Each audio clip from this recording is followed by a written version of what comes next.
Hello, humans and bots. Al Harris here. In this video, I'll focus on the flip prompting technique in ChatGPT. If you are unfamiliar with ChatGPT, you might want to refer to our persona and audience techniques video that breaks down what it is and how it works. If you don't have a ChatGPT account and want to follow along by typing the same prompts that I type, go over to chat.openai.com and set up an account. You can choose between free and paid options after you set up the account. The paid version has more features, and that's what I'll be using in the video today. To demonstrate the flip technique, I'll be using our own brand technical framework, our website, and a press release example pertaining to one of our newly released services. This may seem like a shameless plug, but a fictitious scenario is far less relatable. And anyway, we don't have permission to use somebody else's company brand. So we'll use our own. However, if you would like your brand or company to be featured in one of our videos, then by all means, reach out and we will set it up. We will use examples with your company and brand. So let's compare and contrast how we would generate a press release with and without the flip technique. A press release is, something that isn't necessarily frequent for most small businesses, but it's, a promotional tool and fairly important. So let's slide over to the ChatGPT window here, and I'm going to paste in a prompt that I've already wrote.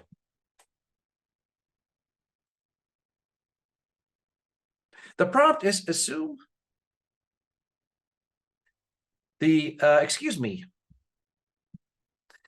role of an expert press writer with a focus on press releases. So you can see here that I've built on one of our prior videos and introduced the persona technique. When you assign ChatGPT or any chatbot based on a large language model a persona, you're going to get more specific results. Your audience is small to mid-sized organizations. So that's the audience technique. Who are we writing this for? And the task, write a press release about technical frameworks, new AI coaching and content services. Now, this is a fairly context-free press release request because we're not really telling it a whole lot about what to write. So let's generate some output. And it starts off by quickly confirming what you have requested.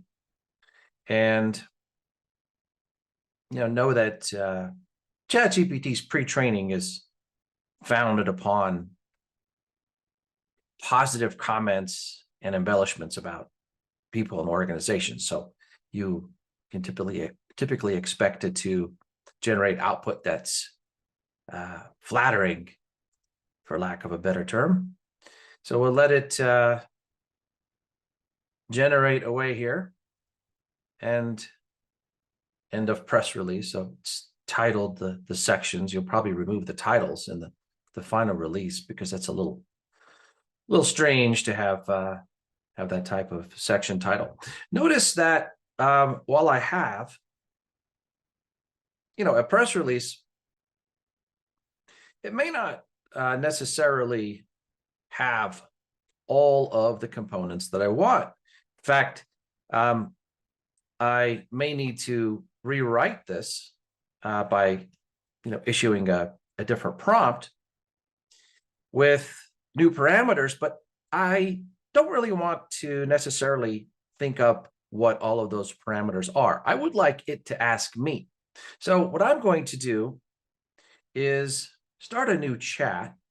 When I start a new chat, what I'm telling ChatGPT to do is disregard the prior conversation. Just forget all about it. All right. And I'm going to paste in the same prompt. And don't worry, I won't read the whole thing to you again. And before I submit the prompt, I'm going to type, ask me all of the questions necessary to gather information for a press release as I have requested. Ask me all of the questions necessary to gather information for a press release as I have requested. And this, of course, is a turning point in our relationship with digital devices. We are inviting it to tell us what to do, as opposed to the other way around. Let's submit this prompt. And it's going to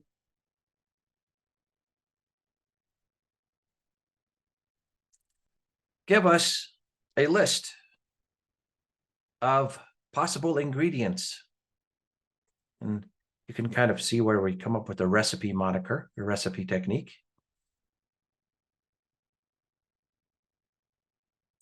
And it has presented us with 8 items that should go into the press release: company background, service details, target audience, launch details, testimonials or endorsements, future plans, contact information, any additional information. Okay, so these are counter prompts. So we've flipped the roles. Instead of us prompting it, it is now prompting us. And therefore we save time and do less thinking. Heaven forbid we think too hard. Okay, company background. Now, I'm going to appear as a lazy person here and respond by typing the corresponding numeral of the item that it has prompted me for. And I have already written a lot of these items in our website. And various folks have, but what I mean to say is we have these assets in our website. So I am going to tell it, refer to tech framework, pardon me, for the typo, techframework.com. And I'll do a shift enter because I don't want to submit this until I'm done typing. Service details, refer to the artificial intelligence page at techframework.com. And I'm going to, and we have, of course, a page there that talks about the services pertaining to item number 2. Target audience, small and mid size, and I'm not sure why I capitalized that. It doesn't really matter. Organizations. Now, if you're a punctuation Nazi, you want me to type a hyphen there. Small and mid-sized organizations. Number 4. Launch details immediately. We are doing or rendering this service as we speak. 5. What is number 5? There it is. It's hiding. Testimonials or endorsements.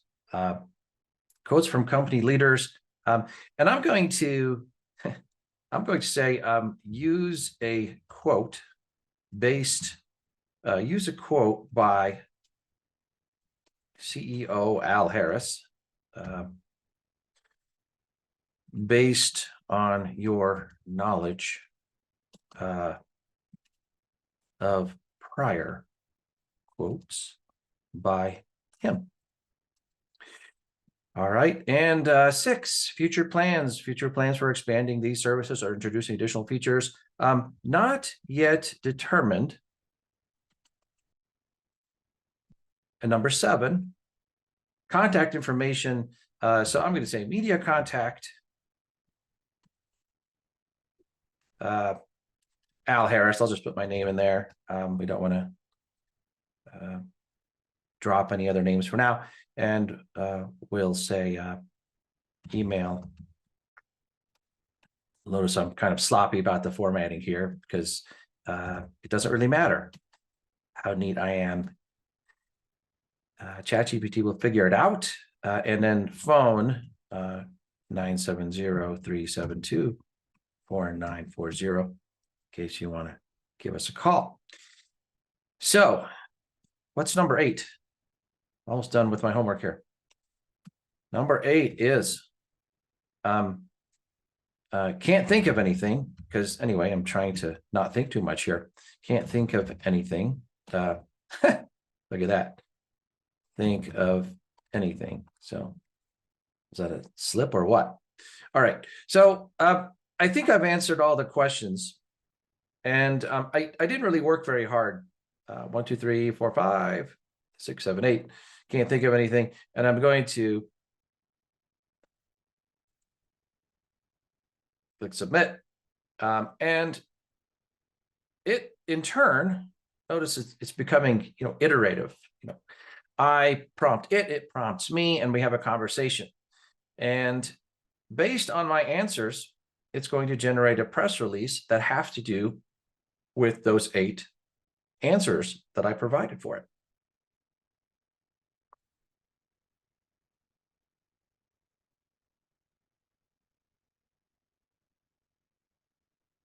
It has, of course, read our website in the past, and it has visited the website again to formulate this press release.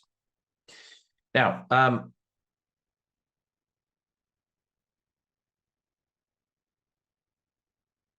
let's just let it finish here. It looks like it's winding down.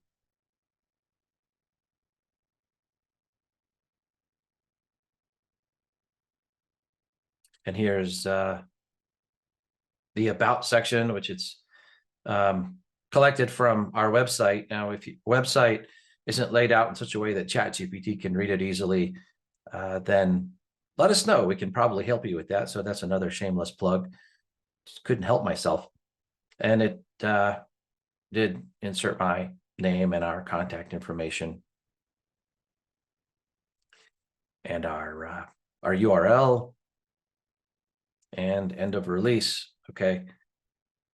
And then obviously what comes after it is some footnotes that ChatGPT typically provides and so forth. So now you can, you have a fairly decent press release. It may be longer than you expected. You can always trim it out, or you can have it rewrite with a new prompt that tells it what types of things you would want to modify. And that is the flip technique, the approach in which you ask it to ask you the questions, so you can save some time. It's also called the recipe technique in our circles because, we've told it that we have a particular goal and without anything too specific, and it has come back and asked us, well, I need certain details. And we respond with the details in the way of ingredients, and it takes those ingredients and cooks the main dish. So it, resembles or is analogous to a recipe. That's all I have for you today. Thank you for listening, and take care of yourself until we meet again. To see more videos on this topic, click the subscribe button below.